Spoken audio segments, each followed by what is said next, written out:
Olá, eu sou Elaine Pesutti Sajorato, coordenadora pedagógica, psicopedagoga, especializada em alfabetização clínica e pedagoga. E hoje nós estamos aqui com uma convidada muito especial, a psicopedagoga Márcia Funai. É um prazer tê-la aqui. Seja muito bem-vinda. O prazer é todo meu e fico muito honrada em receber esse convite de vocês. Obrigada, nós agradecemos em nome da Clínica Viver e Ser. Márcia, eu vou falar um pouquinho sobre sua especialização, Ok. tá? Sua formação. Então, Márcia Ferro Funai é formada em Pedagogia pela Unicamp, graduada na área da surdez, tem especialização em Neuropsicologia aplicada à Neurologia Infantil pela Unicamp, pós-graduada em Psicopedagogia Clínica Institucional, pós-graduada em Alfabetização pela Unify, pós-graduada em ABA. Certo, Márcia? Sim. Então, hoje nós estamos aqui, Márcia, para falar de um assunto muito importante, né? Sim. E esse bate-papo, ele faz parte de um projeto criado, idealizado pelas meninas, pelas profissionais da Clínica Viver e Ser, que tem como objetivo levar informações com bases científicas, não no conhecimento empírico, no achismo, né? Isso. E é com muito prazer que nós usamos esse espaço, utilizamos desse espaço para que a gente compartilhe com as famílias conhecimentos, que a gente leve um pouquinho do nosso trabalho e para profissionais e pessoas que se interessam por conhecimentos. É, mais uma vez, uma honra estar aqui e falar de um assunto tão sério. Sim, tem ficado muito para segundo plano, né, Márcia? É Sim. o brincar, a importância do brincar para o desenvolvimento neuropsicomotor na infância, Isso. né? E o brincar é um assunto muito sério. Muito sério, que hoje em dia os pais, com a correria do dia a dia, acabam deixando, né, permitindo que as crianças fiquem muito tempo nas telas, Sim. e as crianças hoje são adultos em miniaturas. Sim. Sim. Acabam que tendo compromissos de adultos, aula de inglês, um monte de atividade física. Não que as atividades físicas não sejam importantes, são muito importantes, sim, também para o desenvolvimento. Mas nós falamos sobre o tempo, né? Qual é o tempo que sobra para essa criança brincar, Sim. né? E o brincar é tão sério, tão importante, que é considerado pela ONU um direito universal da criança, não é, Márcia? Sim. Ele está assegurado juntamente com o direito, na Declaração dos Direitos Humanos, né? É o sétimo princípio, e ele está assegurado junto com a alimentação, a moradia e a educação. Então, juntamente, o brincar também. E, infelizmente, as pessoas ainda têm esse consenso de que o brincar, a criança não está fazendo nada, Uhum. né? E, infelizmente, ele é ainda um pouco banalizado, porque as famílias veem a criança como o adulto em miniatura que você falou. Então, acreditam que o potencial dessa criança na vida adulta vai ser estimulá-los com já conteúdos. De que possam ser usufruídos lá na frente, né? Na vida acadêmica, na carreira. E, infelizmente, tem se banalizado um pouco essa questão do brincar, né? Assim, a criança só brinca, mas não é. Esse brincar, ele está envolvido em muitas coisas. É pura estimulação neurocognitiva, neuromotora, neuropsicológica, né? E então eu acredito que vai ser uma manhã muito enriquecedora, sim. Com Vamos certeza. conseguir aí, vamos conseguir exemplificar algumas coisas, elucidar também algumas coisas e ver que é um assunto muito sério. Sim, com certeza. Márcia, se brincar é considerado pela ONU um direito universal da criança, você poderia falar um pouquinho para a gente por que essa importância? Por que o brincar é tão importante? O brincar, Elaine, ele desenvolve toda a capacidade de ver o mundo, de ver e elaborar e atuar no mundo dessa criança. E é justamente nesse brincar que essa criança vai desenvolver essas capacidades, né? Essa elaboração do mundo. Então, e esse brincar, ele tem que estar junto, associado com o seu parceiro, a outra criança. Então, isso é muito importante, porque é juntamente com o outro, com o seu parceiro, né, com os seus colegas, é que a criança ela vai desenvolver a linguagem, ela vai desenvolver todo o sistema motor, todo o sistema sensorial, ela vai ter a condição, a capacidade de desenvolver as suas memórias, as suas funções executivas, e é através do brincar que ela vai representar o mundo dela, né? E assim, as pessoas acreditam que o brincar ele é uma coisa fugaz, vamos dizer assim, Uhum, né? sim. Mas a criança, ela está elaborando, ela está pensando, ela está refletindo, ela está criando, ela está conseguindo se colocar no mundo. Essa criança, quando ela brinca com o outro, ela também está conseguindo somatizar com a outra criança as ideias, né? Então, compartilhar, ela está conseguindo compartilhar, ela consegue colocar as suas ideias, mas ela também consegue entender que o outro também tem as ideias diferentes. Então, é assim, é você entender o outro, é você se colocar no lugar do outro e você vivenciar tudo isso e entender. A criança, quando ela brinca, ela usa muito da criatividade, né? Sim. E essa criatividade nada mais é do que todas essas elaborações. E hoje em dia, a criança que não brinca, ou que fica muito restrita nesse brincar, nós estamos vendo alguns déficits, Sim. nós estamos vendo Muitos. algumas dificuldades. E isso tem refletido tanto na escola quanto na vida acadêmica futura e mesmo até depois em carreiras. Sim, tem refletido muito, né? Sim, E nós vemos essa dificuldade muito clara quando eles chegam numa certa idade, as dificuldades, as consequências do não brincar, nós conseguimos ver nitidamente, nós que trabalhamos nessa área, né, Márcia, quando sim, a criança chega na fase da alfabetização, sim, né? sim, E Márcia, deixa eu fazer uma pergunta para você. As crianças, elas precisam desenvolver algumas habilidades cognitivas, como você tinha dito, né? sim, Você poderia falar um pouquinho sobre isso, sim, sobre claro, essas habilidades que sim. elas precisam desenvolver? É assim, Elaine, a questão da aprendizagem. Tudo o que envolve o nosso dia a dia, ela gera aprendizagem. E vamos colocar assim, ó, toda aprendizagem, ela parte do meio em que o ser humano está. Esse meio, ele é carregado de informações. Essas informações, elas são captadas pelas vias sensoriais, principalmente a visual e a auditiva.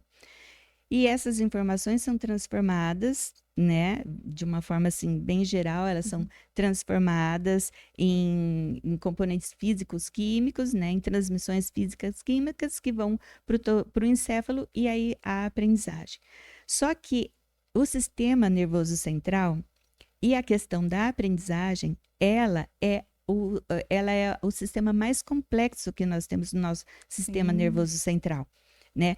E aí, para que qualquer tipo de aprendizagem aconteça, nós temos que ter as habilidades cognitivas. E hoje em dia nós ouvimos muito falar sobre o cognitivo, né? sim, Inclusive assim, aquela criança tem um bom cognitivo, ou o cognitivo dessa criança não está muito bem elaborado. Mas o que que é esse cognitivo?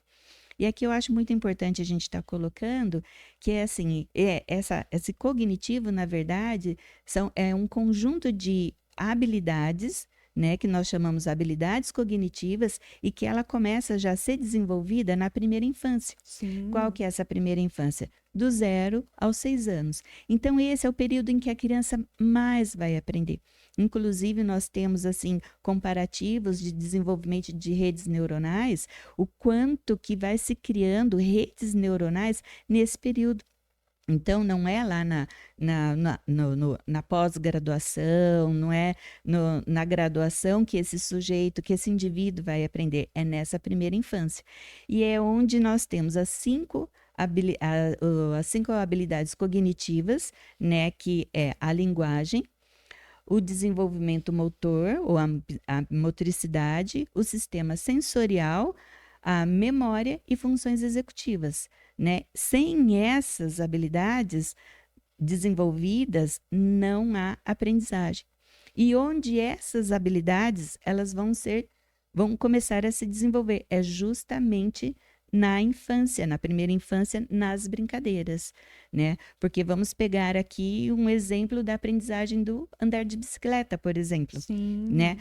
Então, parece ser simples o andar de bicicleta, mas ele envolve todas essas habilidades que eu falei. Então, por exemplo, alguém precisa primeiro nomear o que é aquele objeto: bicicleta, andar de bicicleta, o equilíbrio, certo? Aí depois, então, aí entra a parte da linguagem. Quando eu vou fazer a parte da motricidade, então a parte do desenvolvimento motor, que é uma criança aprender a andar de bicicleta, é enorme. Ele vai Sim. desenvolver muito, porque tem a questão do equilíbrio, o estar atento, pé de apoio, a direção. Então, tudo isso envolve, né? Essa criança, ela tem que ter o sistema sensorial dela também, na verdade, está sendo desenvolvido ali, porque ela precisa estar atenta, ela precisa ouvir, ela precisa perceber se e tem alguma outra coisa para que não possa ela se machucar. Ela precisa entender, ela precisa padronizar, organizar. Então, daí a função executiva, como que ela vai fazer esse pedal, qual vai ser o pé de apoio. Ela precisa planejar como vai ser esse sair de bicicleta, planejar como vai ser mudar esse guidão. E aí ela precisa toda a memória de repetição, que daí é o andar de bicicleta, a gente trabalha a memória de procedimento, que é a repetição, até que essa criança, quando ela fez essa aprendizagem, ela não precisa mais de apoio, de rodinha, ela consegue andar sozinha, ela vai ter todo o equilíbrio e ela pode ficar anos sem andar de bicicleta. Quando ela for andar, toda aquela memória, toda aquela aprendizagem, ela vai conseguir executar. Sim. Então, essa é uma aprendizagem, vamos colocar assim, ela é mais motora. Agora, por exemplo, vamos pegar para a parte da alfabetização, né? Não se coloca que a questão da alfabetização é um processo, uma tecnologia inventada pelo homem, né? Então, aqui vamos Sim. abrir esse parênteses, eu acho legal a gente colocar Aham. aqui assim, a aprendizagem acadêmica, vamos pensar aqui na questão da leitura, escrita e matemática. Ela é uma tecnologia inventada pelo homem, e Sim. a escrita, ela tem uma data aí de 5.000 anos, e que ela foi se desenvolvendo nesse passar de anos, né? E se convencionou. Então, eu gosto até de explicar, falar de uma forma assim bem didática, que são desenhos. São desenhos e que cada região, né? Essa região, por exemplo, são os países, eles deram um sentido para aquele desenho, um sentido fonético também. Então, a Sim. parte do desenho, justamente, juntamente com a parte fonética, né? E daí convencionou-se assim. Só que, como é uma tecnologia inventada, criada pelo homem, nós não temos uma área cortical responsável para esse tipo de aprendizagem, como é a aprendizagem do andar, a aprendizagem do falar, que nós temos regiões corticais para isso. Então, eu tenho que fazer todo um trabalho de que nós chamamos de neuroplasticidade, que seria essa parte encefálica se apropriar de outras regiões para que haja essa aprendizagem, né? E aí ter toda essa questão, fazer sentido para essa criança. Eu não posso esquecer do amadurecimento dessa criança, da compreensão dessa criança, igual Sim. quando você colocou, né? Que muitas famílias sobrecarregam as crianças hoje em dia em atividades, e isso infelizmente está acontecendo. Sim. né? Então, o esporte, ele é necessário, mas sobrecarregar a criança que ainda não está madura, vamos dizer, para ter toda essa sobrecarga de atividade física também é prejudicial. Né? Porque Sim. acredita-se assim que quanto mais a criança estiver fazendo coisas com uma agenda lotada, essa criança vai se desenvolver. E não é. É na brincadeira. Então, essas 5 principais habilidades cognitivas que eu coloquei para você é que vai fazer todo esse trabalho, toda a aprendizagem para uma vida acadêmica, para uma vida futura profissional. Então, sem que haja essas 5 habilidades, principalmente, eu não consigo ter uma alfabetização. Porque Sim. essa criança, se ela não tem uma linguagem desenvolvida, se ela não tem um repertório lexical, ela não vai compreender o que está sendo dito. Essa criança, ela precisa ter um desenvolvimento motor refinado, a coordenação motora grossa, coordenação motora fina, porque essa criança, ela precisa estar sentada, ela precisa estar alerta, ela precisa estar na postura certa para ela poder entender. Essa Sim. criança, uma coisa assim que, assim, é, é importante a gente colocar, muitas crianças elas não estão atentas ao ponto de seguir a mão com o O olho, olho. que é o que a gente fala de rastreio oculomotor. Então a criança não sabe nem o que está fazendo, né? Porque isso é um treino, isso é uma aprendizagem. Então essa criança ela tem que ter o sistema sensorial dela bem desenvolvido. A gente tem que descartar se tem algum problema na audição, na visão, porque ela precisa estar ali, atenta. Funções executivas, atenção, concentração, planejamento, organização, tudo isso para ser alfabetizado tem que estar ali. E a Sim. memória, né? E a memória, que sem a memória, sem conseguir memorizar tudo que foi aprendido, não há essa consolidação da aprendizagem. Sim. E quando você fala da primeira infância, né?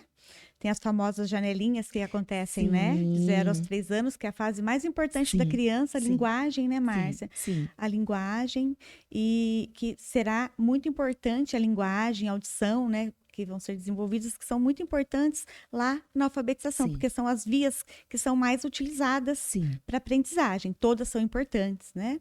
Todas precisam ser desenvolvidas, mas a gente precisa ficar bem alerta para essas questões. E o que a gente vê muito é que falta informação. Então, os pais, eles fazem isso muitas vezes, né? Enchem a criança de rotina, de atividades, por falta de conhecimento, né? Sim, Então, eu acho que o nosso trabalho, Márcia, é muito grande ainda, né? sim, com De certeza. levar informação, de levar a importância do brincar, porque está muito desvalorizado. Sim. Né? E aí, Márcia, dentro dessa questão, aquela criança que está em atraso, como que a gente pode dar algumas dicas? Como que a gente pode falar para os pais? Como que eles conseguem perceber que uma criança ela não está desenvolvendo de acordo com o que é esperado para a idade dela? Né? E o que eles podem fazer também para que essas crianças sejam estimuladas? Oi, Elaine, você tocou num ponto muito interessante. Por quê? Foi justamente agora, na pandemia e no pós-pandemia, que essas famílias começaram a observar que tinha alguma coisa de diferente com os seus filhos. Então, assim, nós tivemos relatos de pais que, olha, agora que eu estou em casa, eu consigo perceber que ele não para, que ele não senta, que ele não fica atento à tela da professora. Quando eu vou fazer lição de casa, ele não sabe, ele não lembra. Quando nós vamos estudar para a prova, não lembra o que acabou de estudar e quer o tempo inteiro ficar levantando, indo na cozinha, indo no quarto. Então, eu não era assim. Então, o primeiro parâmetro que esses pais têm era assim: eu não era assim. E o oposto também aconteceu. Olha, muito apático. Tá o tempo inteiro assim, é Sim, quietinho, mas fica o tempo inteiro desfocado, não presta atenção. E aí eu percebi que o meu filho mal consegue pegar no lápis. Aí agora eu percebi a letra que o meu filho tem é quase ilegível. E eu sei, também nós fazemos parte desse mundo conectado e corrido de hoje em Sim. dia. E assim, muitos pais acabaram se sentindo culpados, achando que são culpados por conta disso. E aí a gente tem que colocar que não é a culpa dos pais, mas e que assim, então esses foram alguns sinais, Elaine, que esses pais eles perceberam agora na pandemia, que o seu filho não estava do mesmo, tendo o mesmo desenvolvimento que eles tiveram. E hoje nós temos uma outra coisa, que é assim, muitas famílias com um filho só. Então não tem esse parâmetro, muitos não têm esses parâmetros assim, nossa, mas esse aqui se desenvolveu de um jeito, esse daqui não está. Então o que, que nós estamos observando hoje? E aí já vai de dica para esses pais estarem atentos. Essa criança que tem a dificuldade da fala, ou essa criança que assim fala ou até lê. E essa criança não precisa ser só aqui na primeira infância, pode ser aqui dos 10 aos 15 anos hoje em dia. Essa criança, ela lê, que é o que nós chamamos de decodifica, mas não consegue entender o que está lendo. Nós temos adolescentes hoje em dia, pré-adolescentes, que não sabem recortar, usar a tesoura. Sim. Nós temos adolescentes hoje em dia, eu tenho adolescentes na clínica que não sabem pular corda, que não sabe pular amarelinha, que tem dificuldade de jogar uma bola e essa bola entrar no bambolê. Nós temos adolescentes, pré-adolescentes hoje em dia, que quando você faz um ritmo, pegar aqui, bater palma, que é um ritmo batendo palma, não conseguem. Então, o que, que isso está mostrando para a gente? Que esse neurodesenvolvimento, ele não está de acordo. E hoje em dia, quer ver um exemplo que a gente pode estar colocando aqui? Nós vamos pegar o Enem, vamos pegar vestibular, a redação. Esses adolescentes estão indo fazer esse tipo de processo seletivo, né? Enem, o vestibular, ele é um processo seletivo, e as redações, elas são cada vez mais rasas, vamos dizer assim, mais simples, porque eles não conseguem colocar a ideia, passar a ideia para o papel. Né? Então, tudo isso nos mostra que esse desenvolvimento ele não está de acordo. E a falta é onde? É lá na primeira infância. Uhum. É lá do 0 ao 6. É na educação infantil. Né? Então, tudo isso a gente desenvolve lá. A criança, quando ela canta, ela está trabalhando comportamento linguístico. Ela está tendo repertório lexical imenso.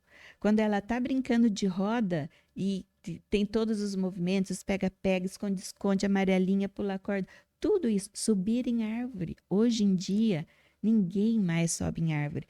Os pais ficam horrorizados, né? Oh, vai cair, vai se machucar. Entra em pânico, né? Isso, mas o subir em árvore, ele é puro desenvolvimento neuronal. É puro desenvolvimento neuronal.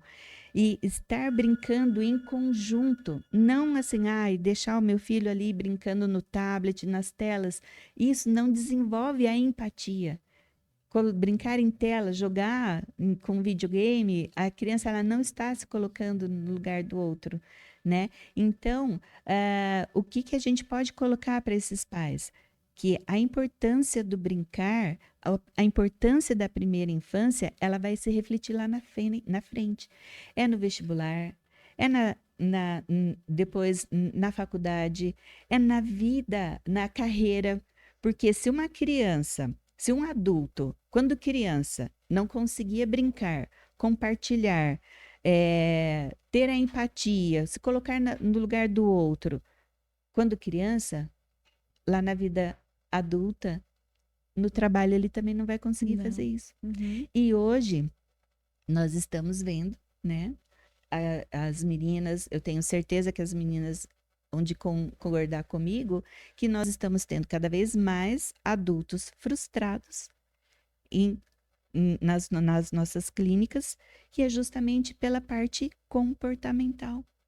Porque não sabe dividir, compartilhar, tem dificuldade de entender que o outro também tem uma ideia, que essa ideia possa estar somando, né?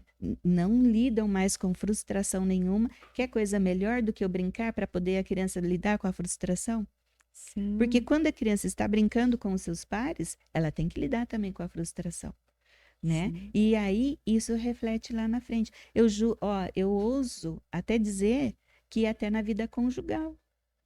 A criança que não brinca com os seus pares, que não tem toda essa questão de compartilhamento que eu falei para você, lá na vida conjugal também não vai conseguir compartilhar a vida com o outro.